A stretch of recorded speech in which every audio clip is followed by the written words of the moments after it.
I'm going to give you the 5 things I will do on the border. So it's going to take a minute or two, okay? But you hang in there with me. Number 1, day 1, I signed an executive order that sends the National Guard to the border.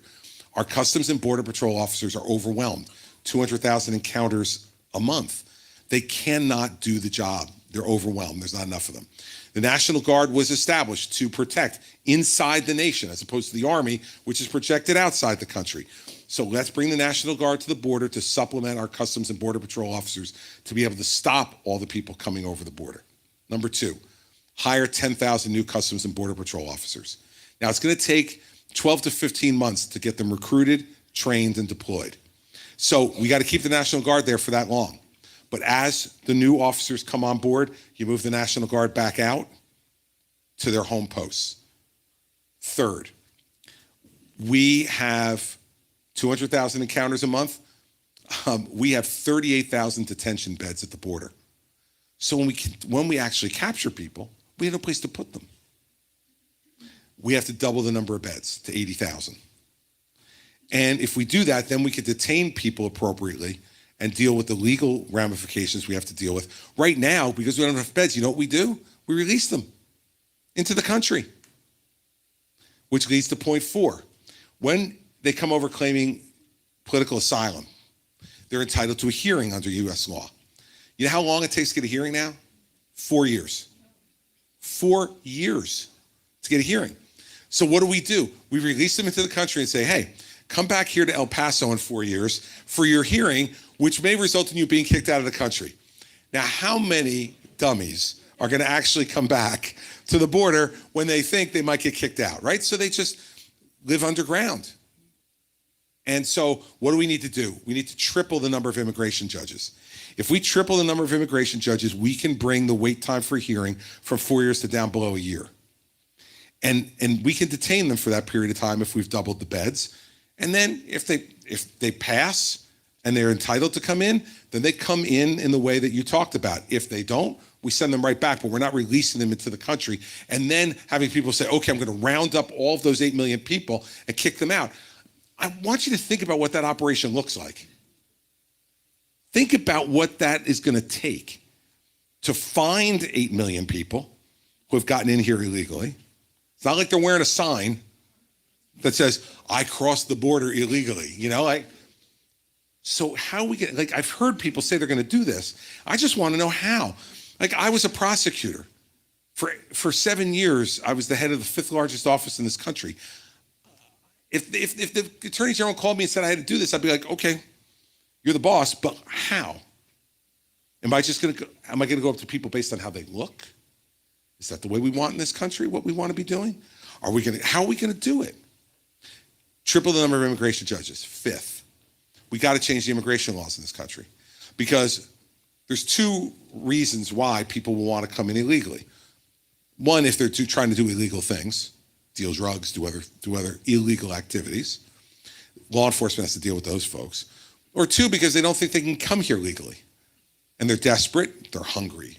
They're the objects of political persecution. They have family who are already here and they want to join them. Whatever it is, we need to give people a legal path to get into this country.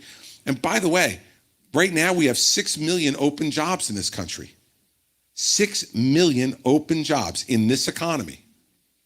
And, this has happened to us before in our country.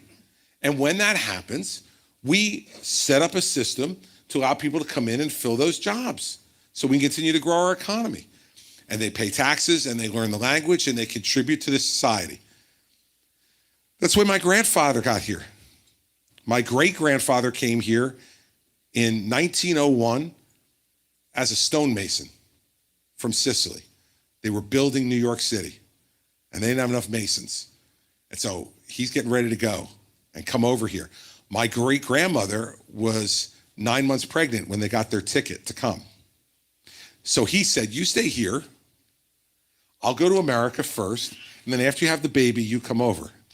My great-grandmother, much smarter woman than that. She's like, you are not going to America by yourself and leaving me back here with the baby. I'm coming with you. And so what happened was she gave birth to my grandfather on the boat. And he used to, I know this story because he told me. And he said the proudest day of his life was a day that he doesn't even remember. He was 4 days old when they arrived at Ellis Island, and they made him an American citizen. And his grandson is running for president of the United States. His grandson. And that's what's great about this country. So we need to go to a merit-based immigration system where we look at where do we need help in these 6 million open jobs, and those people go to the front of the line. Let's get them in, let's get them working, let's get them paying taxes, and let's also tell them that you need to learn the language if you're gonna come here. And secondly, we need to have E-Verify for all the employers so they know that they're actually hiring someone who is legal for two reasons. One, so they don't get themselves in trouble, or on the flip side, so they don't take advantage of people who are here legally and they have leverage over, because both things happen.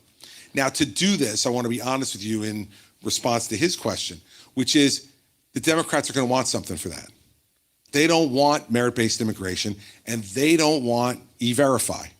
So we're going to have to give them something. I don't know whether it's on Dreamers or whether it's on Path to Citizenship for some of the people who are already here, but we're going to have to give them something.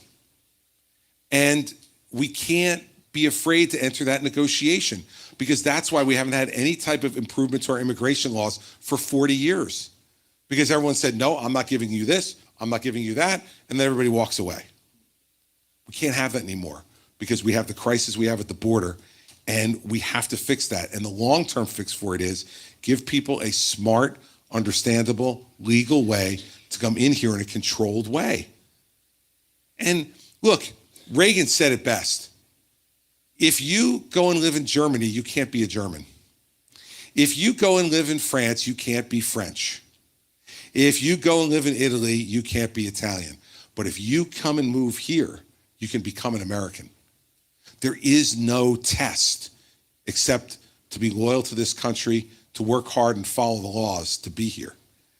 And if we lose that, it, in my opinion, is one of the bases for our greatness.